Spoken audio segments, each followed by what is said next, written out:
Then we can have to talk about the characters of Sue. So, see, the symbol is that she is a half woman and she's a half crane. So, he is a form of crane and she's a form of crane.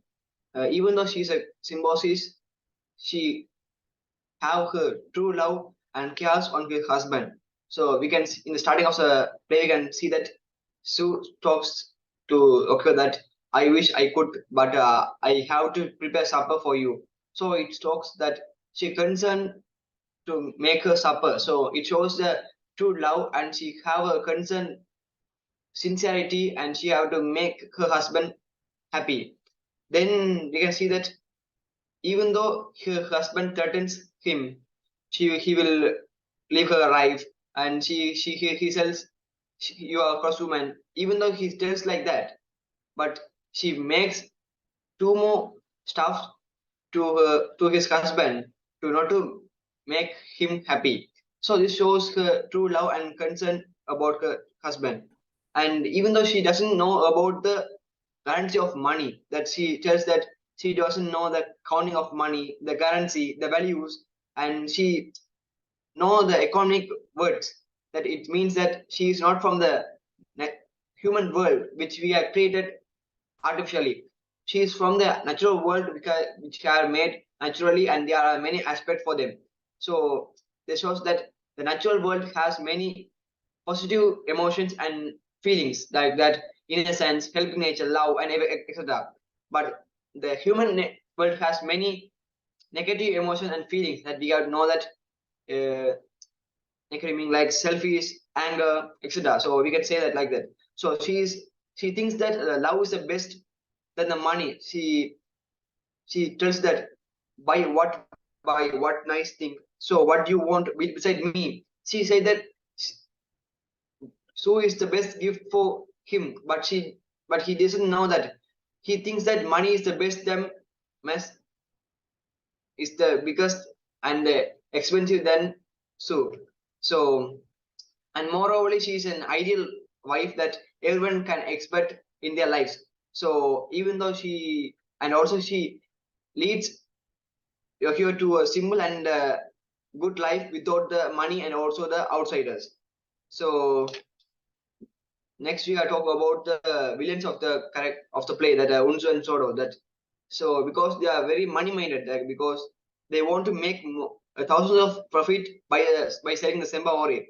That's the reason they separate, they make, they motivate, and we can say anything. We can he motivates, they motivates Yokio to make more stuffs. So it has been also shown in the story, and they are very jealous that Unsu has told that Yokio is the luckiest man in the world to get such a nice wife.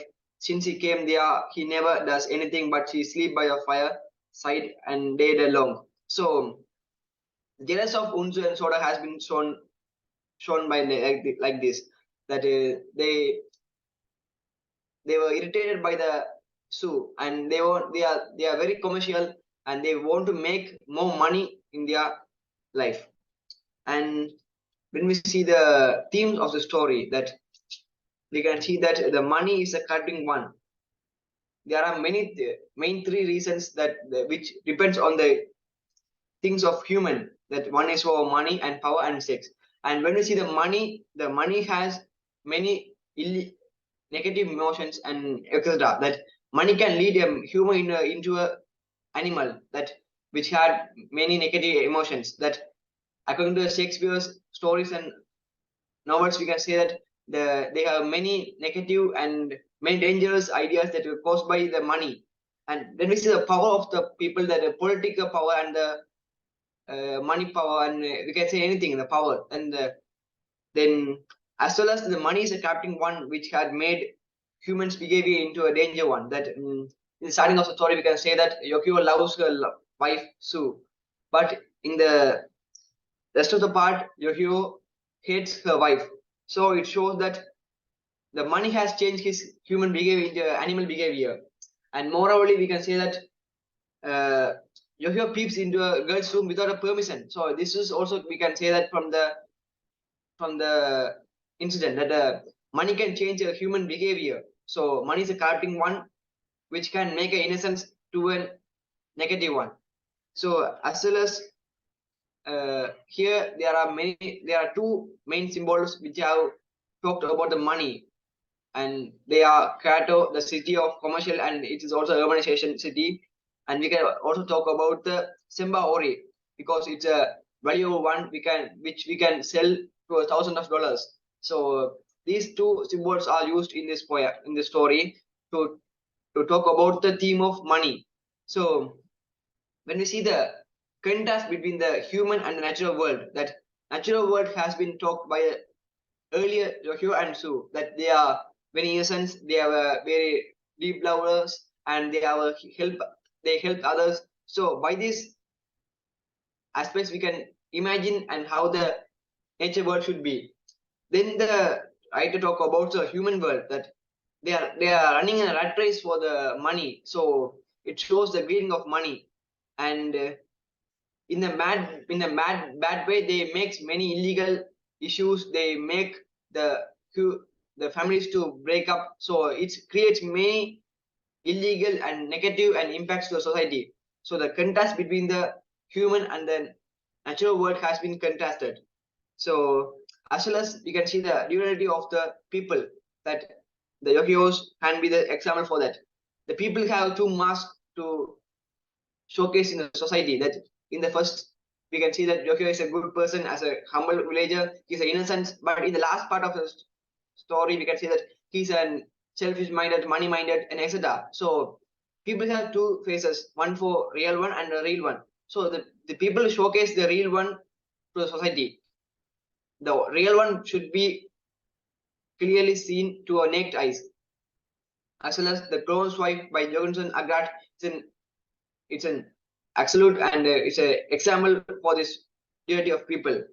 Then the main theme of his poem is a deep love, and here the Sue and Yukio are the aspect for this, and we can say as an example for this deep love, that according to the story, true love needs sacrifice.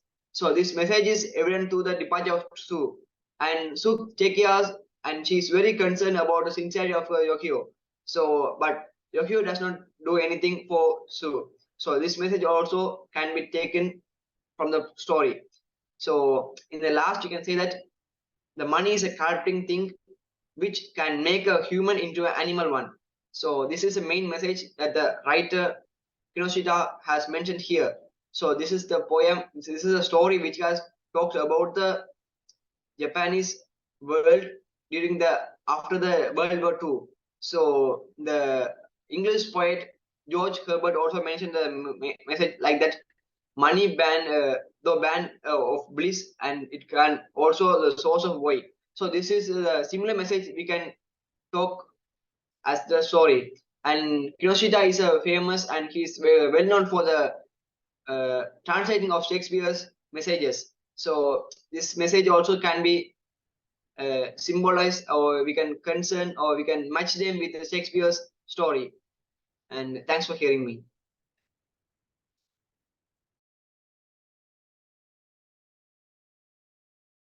Thank you, Saityan, for your wonderful presentation. It's nice. And now I would like to call Ariverson to talk about the poem To the Evening Star by William Blake.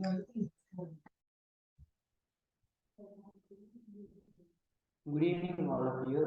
Today I am here to present about the poem To the Evening Star. The poem To the Evening Star is written by the English poet William Blake. The poem is written in the Romantic era. In this poem, William Blake has mentioned that the nature can solve any problems in this world. In that way, the poet has started the poem by talking to the evening star. The proposition to indicate that the poet is talking to the evening star. So in that way, this poem is an ode. Ode is a type of poem which is talking to an object or nature thing. The poem has 14 lines. So we can divide this poem as a sonnet considered as the evening star. According to Greek mythology, Venus is the goddess for love, beauty, and fertility. In this poem, the poet gives female characteristics by telling her as the fair-haired angel of the evening who removes darkness wearing a crown. Here, darkness is considered as the problem will be solved by the evening star, such as prostitution, corruption, economic imbalance, etc. Here, the power of protection of evening star is highlighted that Venus can remove all the problems in their society and can protect them against the evils of night. The poet asks the evening star to protect them against the problems with her radiant crown. In that case, the absence of the evening star, the dangers of the night will appear. The raging wolf indicates the darkness and the corruption. Repetition is the literary device which uses to emphasize an idea. Here, the diction should emphasize the dangers which are awaiting to appear. Thank you for.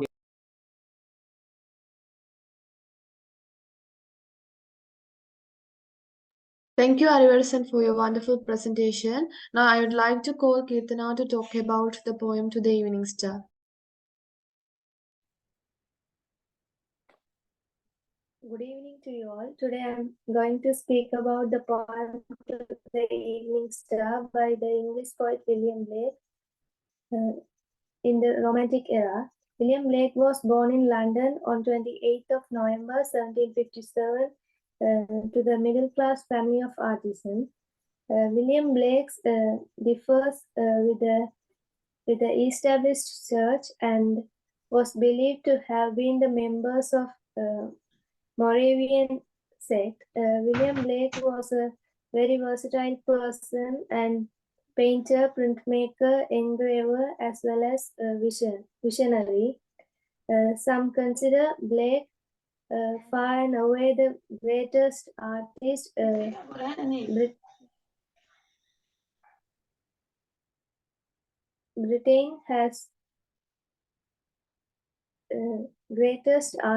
Britain has ever produced. And in this poem is a sonnet by William Blake.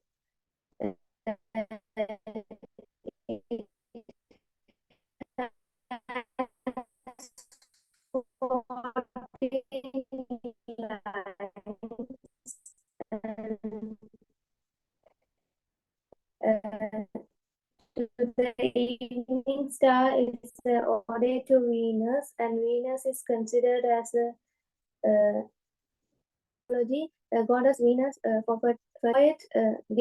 The poet shows problems in human world, and the poet used to proposition 2. The proposition 2 indicates that the poet is speaking with evening star, and evening star is not actually a star. It's a planet of solar system, and it's the sister of Earth. In this poem, the poet capitalized the first word, thou. Thou is an old English word, and the capitalization is used here. Thou means you, and the poet gives the female characteristic to the evening star.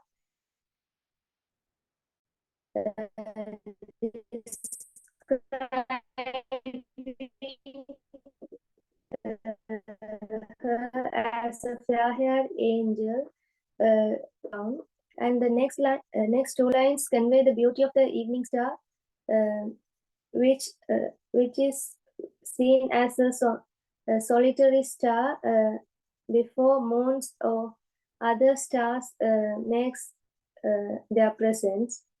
Light indicates the protection, and the evening is a time which takes us into a darkness. So it's a problem of the people, and the poet requests to protect them from the evils of night. And the 6th lines of this poem, the blue curtains and silver dew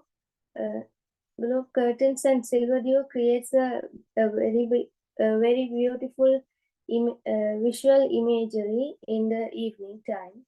And the blue curtain shows the color of the sky after the sunset. And the next line, the flower is personified using human quality as shutting eyes.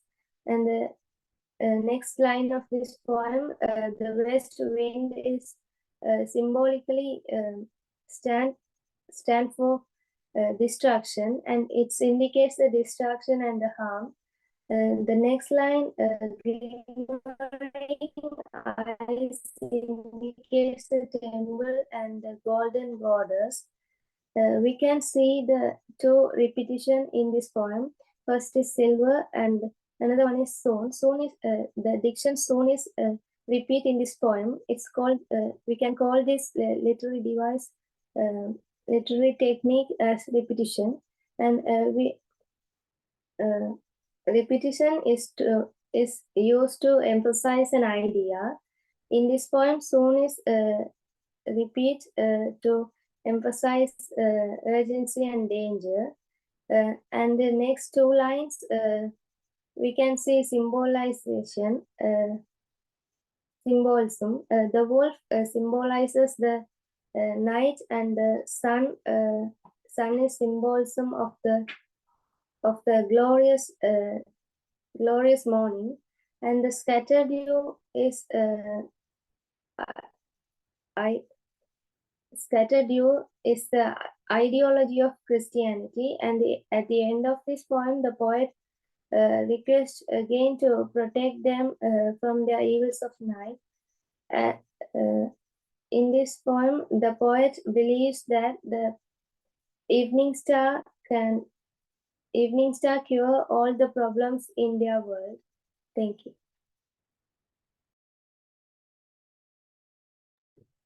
Thank you, Kirtana, for your wonderful presentation. Now I would like to call Sumedha to talk about the poem To the Evening Star.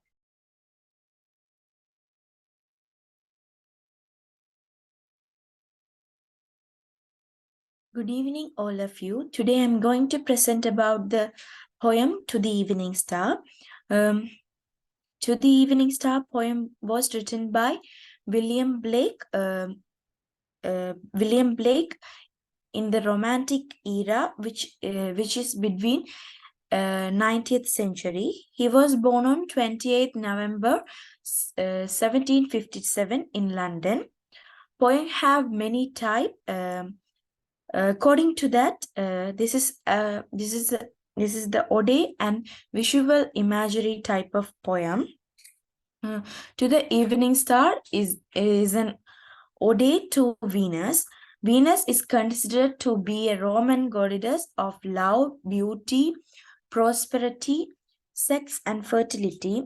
The structure of this poem, from the structure of the poem, it is a sonnet type of sonnet by the Romantic poet. Venus is the second planet of our solar system and a sister planet of our Earth. Here, preposition to represents indicates. Here, preposition to indicates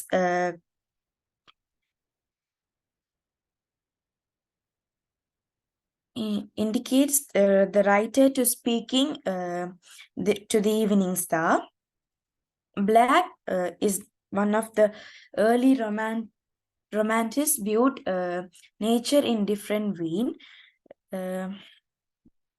His use of symbolism as well as religious ideas makes his poetic works stand apart from a greater volume of romantic poetry. Through its portraits the evening star in divine light, it implicitly glorifies the rule of God as a protector and preserver. Here the poet used these literary devices: allusion, personification, enjambment, metonymy, alliteration, rhetorical, and repetition. The ideology of Christianity also found here. We will see the meaning for sonnet and ode. The poem, which has 14 lines, but no rhyming scheme or meter, is called sonnet. A poem dedicated appreciation of a personified inanimate object, but no stanza from accepted length, is called ode. The main focus of the poem is not elaborating the beauty of nature. As you have learned in this article, Black is not usually a fan of escapism. In every line, poet shows the importance of God. Now we can see the theme of this poem. Blake employs the themes of innocence versus experience, natural beauty, light, darkness, passion, divinity, and purity in this poem. Thereafter, the setting displays the theme of natural beauty, specifically the natural one. Last but not least, the divine grace and inherent purity of nature also gets highlighted in this poem. We will see the line by line. Though fair-haired angel of the evening, the narrator directly addresses the personified Venus as angel of the evening. Here the evening represents the problems.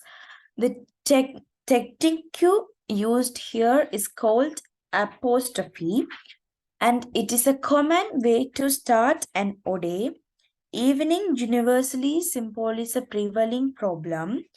The image fair-haired angel suggests not only the beauty and the power of the protection.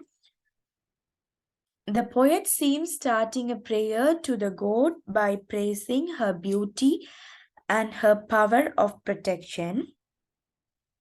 Now whistled, the sun rest on the mountains a light.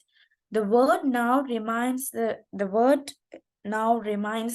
reader about the significant function of time which prevails in the poem, though is an old English word, and it represents you. The bright torch of love, the possessive pronoun thy acts as a personification throughout the poem.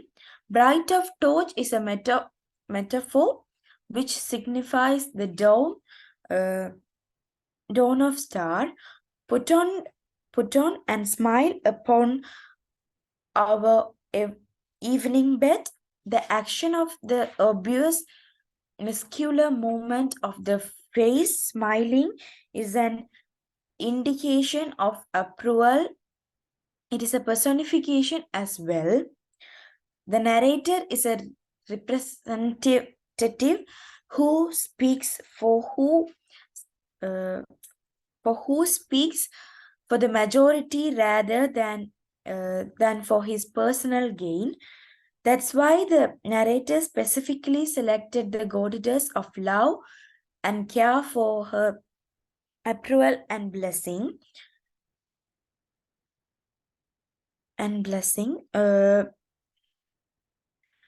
Let thy west wind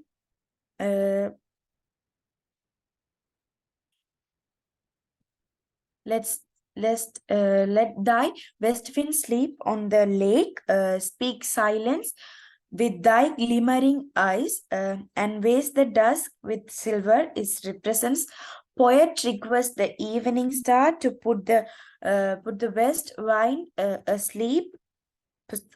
Put the west wind asleep, making the environment silent, and make dusk color in silver with the reflection of the star on the lakes. Speak silence suggests celebrating the beauty of the silence, make the scene enchanting. Soon, full soon is repeating. That's why it's called repetition. Soon, full soon, dust though withdraw, then wolf rags wide, and the lion glares, and lion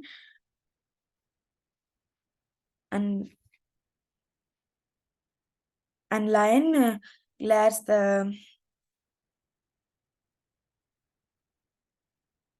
the poet understands the fact that every power and beauty do not last long. The evening star has to depart when the night falls and during the daytime. During this period of time, the people would not receive the protection of Venus.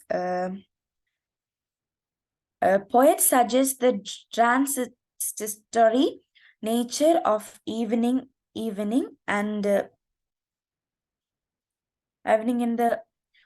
vulnerability of humans before the evil forces suggested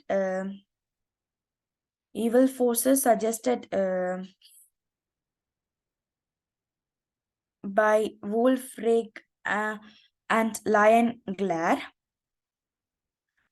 Smiling on our love, smiling on our loves, and while thou rovest, it represents smiling is a repetition which emphasizes the narrator's demand for the blessing of the goddess. Now whistles the sun rests on the mountains, light thy bright torch of love, the radiant ground put on and smile upon our evening bed. Those lines represents the poet request to light torch of love and wear her radiant crown, smiling upon the tired ones, and their beloveds. The personified actions of the sun evening star creates kinesthetic images which the reader can see movements. Blue curtains of the sky scatter thy silver dew on every flower that shuts its sweet eyes in timely sleep. Poet requests Venus to scatter evening dew on withering flowers. Withering flowers. Blue curtain suggests the color of the sky after the sunset. Flower is personified, giving human quality as setting eyes. Sweet eyes may suggest the flower. The flower in full bloom, which is now going to be withered. Scratching dew on the flower may be suggestive to soothe it or keep it alive for some more time.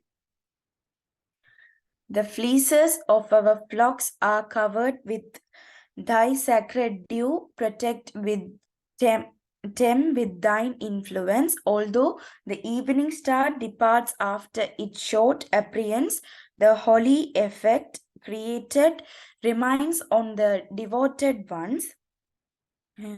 Poet requests the star to protect the innocents from dangers with his holy power during her absence. It is seen a guardian as well as a force that beautifies the environment. Without heavenly light, the poem suggests the world becomes a dark and perilous place. Thank you, everybody.